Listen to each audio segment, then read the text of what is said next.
नमस्कार सांग माने मु आपणकर प्रिय रवि सर स्वागत करुच्ची नुआ एक क्लास को। आज आम माइक्रोसॉफ्ट वर्ड फाइल रे थिबा होम टैब रो फॉन्ट ग्रुप ऊपर डिस्कशन करबा। चलंतु वीडियोटी को स्टार्ट करबा। वीडियोटी को एंड पर्यंत देखंतु। मु वर्तमान विंडोज की प्लस आर प्रेस कली। देखंतु हमर रन बॉक्स ओपन हो जायछि। मु सेटारे विन वर्ड राइट डाउन करके रखिछि। मु वर्तमान ओके प्रेस कली। देखंतु हमर माइक्रोसॉफ्ट वर्ड फाइल रो इंटरफेस टी ओपन हो जायछि। मु एठारे ब्लैंक डॉक्यूमेंट ऊपर लेफ्ट क्लिक करूची। देखंतु हमर ब्लैंक डॉक्यूमेंट ओपन हो जायछि। माइक्रोसॉफ्ट वर्ड फाइल लो ब्लैंक डॉक्यूमेंट ओपन हो जायछि। एठारे होम टैब रे थिबा फॉन्ट ग्रुप ऊपर डिस्कशन करिबा। फॉन्ट ग्रुप को मु दुईटा पार्ट रे डिवाइड करछि। आज हमें पार्ट 1 ऊपर डिस्कशन करिबा। चलंतु स्टार्ट करिबा। वर्तमान मु किछि पैराग्राफ क्रिएट कर दोछि is equal to RAND bracket start bracket close enter press कली। देखंतु हमर माइक्रोसॉफ्ट वर्ड फाइल रे किछि पैराग्राफ क्रिएट हो जायछि। मु वर्तमान ए पैराग्राफ गुडी को सिलेक्ट करि नउछि। कंट्रोल ए साहाय्य रे आपण सिलेक्ट करि परिबे। मु वर्तमान माउस रे ही पैराग्राफ गुडी को सिलेक्ट कर नैछि।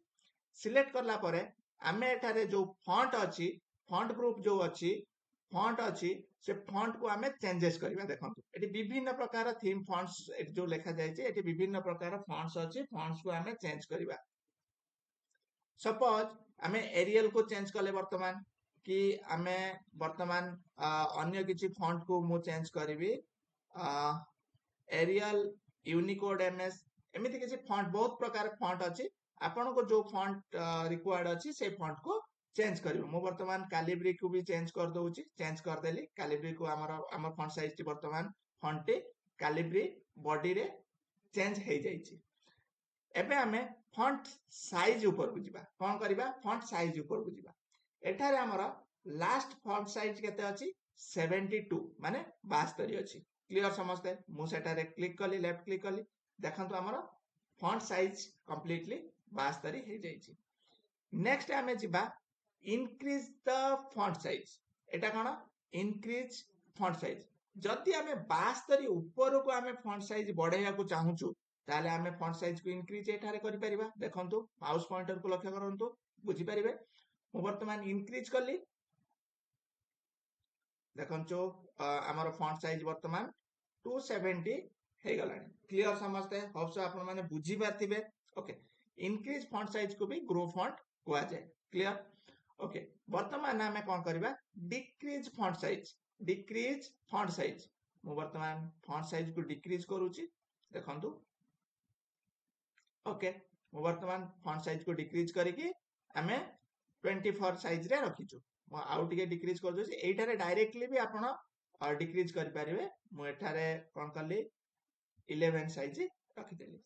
क्लियर आपण माने बुझी पारचंती। नेक्स्ट हमें जिबा चेंज केस।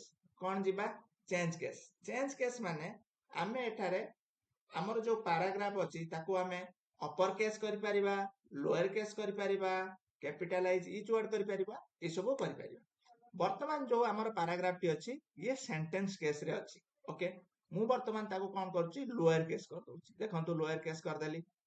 आपण पैराग्राफ टी को देखंतु माउस पॉइंटर को लक्ष्य रखुथिबे जानि परिबे। आ टिके जूम कर दोछि आपण माने बुझी परिबे। देखंतु हमर टोटल पैराग्राफ टी वर्तमान लोअर केस हे जाइछि। लोअर केस माने हमर जेतिक लेटर गुडी को अछि सब स्मॉल रे अछि माने स्मॉल लेटर अछि।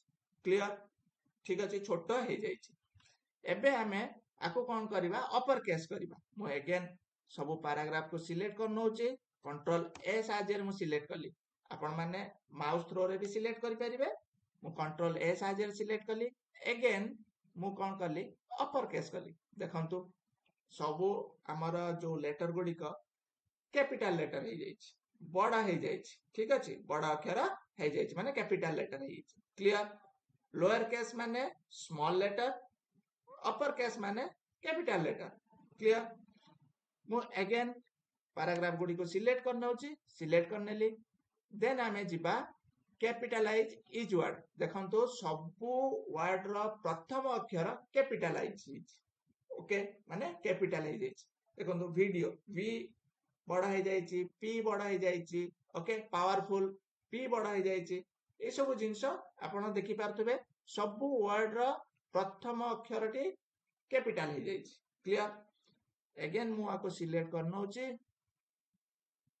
आउ मु टुगल केस ऊपर लेफ्ट क्लिक कली देखंतु हमर सब वर्ड रो प्रथम अक्षरटी छोट हो जाइए बुझी पाथुबे आपण सब वर्ड रो प्रथम अक्षरटी छोट हो जाइए देखंतु मु किछु वर्ड को सिलेक्ट करनौची आपण जानि परिबे देखंतु ओके आपण बुझी पाले तो एटारे आपण कोन करि परिबे चेंज केस करि परिबे ओके मु वर्तमान अगेन सेंटेंस केस कर दोची अगेन सब सिलेक्ट करनौची सिलेक्ट कला परे सेंटेंस केस कर देली ओके आपण माने दुई थर तीन थर प्रैक्टिस कले आपण माने निजे ही जानि परिबे ठीक अछि आ प्रैक्टिस माने प्रैक्टिकल करिवा दरकार ना कि वीडियो देखि कि थियोरी थ्रोरे से सब पढिले आपण माने मने रखि परिबेनी दुई थर तीन थर प्रैक्टिस कले मने रखि परिबे नेक्स्ट आमे जिबा एठी अछि देखंतु clear all formatting okay clear all formatting okay आमे वर्तमान किछि वर्ड को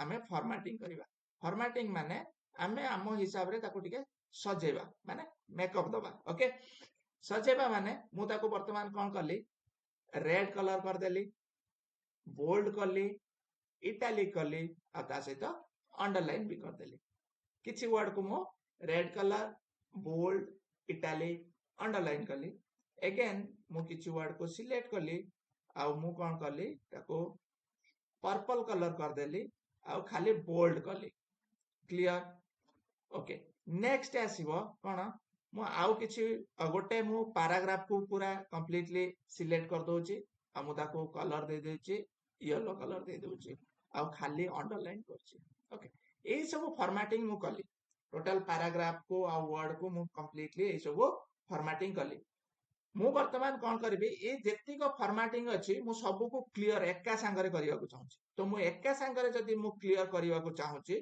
मु कंट्रोल ए साहाय्य सब को सिलेक्ट करबी सिलेक्ट कला परे तापरे मु एठारे कोन करबी क्लियर ऑल फॉर्मेटिंग ऊपर लेफ्ट क्लिक करी देखंतु सब किछि क्लियर हे गला बुझी पाले किछि डाउट रहला मु अगेन आपन को आउ गोटे वे रे बुझौची सपोज आपन सब को सिलेक्ट न करिवे तो एका संगरे आपन कर क्लियर होबन सपोज आपन एठी कोन करिवे powerful way to help you prove अछि मु ताको ही केवल सिलेक्ट करली आ क्लियर फॉर्मेटिंग मार देली क्लियर ऑल फॉर्मेटिंग देखंतु सेटा ही केवल क्लियर हला जति को मु सिलेक्ट करिवे सेति को ही क्लियर हबो जोटा मु सिलेक्ट करिवि नाही सेटा होची हमरा क्लियर हबो नाही बुझी पाले ओके मु अगेन ए पैराग्राफ टी को देखंतु सिलेक्ट करली तो ए पैराग्राफ टी ही केवल क्लियर हला ना कि एठी जो पर्पल कलर रो जो मु करी छी पर्पल कलर क्लियर हला नाही क्लियर समझते बुझी पालो ऑप्शन आपण माने बुझी पातबे मु अगेन ऑफ कंट्रोल ए साहाय्य सिलेक्ट कर देली और क्लियर ऑल फॉर्मेटिंग कर देली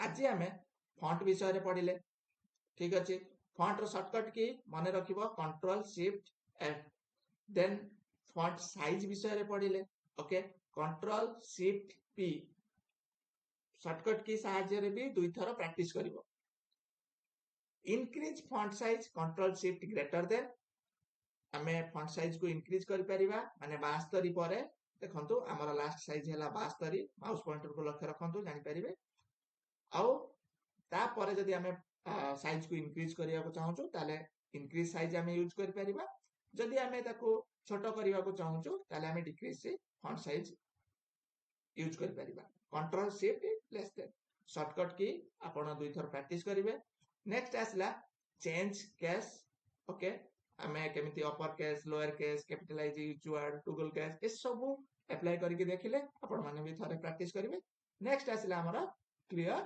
formatting okay clear all formatting आज रो वीडियो टी पार्ट 1 आज एतिक हमें पढिले नेक्स्ट वीडियो रे हमें bold italic underline subscript superscript text effect ए सब हमें डिस्कशन करिवा thank you so much for watching this video जदि आम चैनल टी को आपण सब्सक्राइब करनी हाती सब्सक्राइब करनियंतु एवं लाइक एंड शेयर करंतु thank you so much for watching this video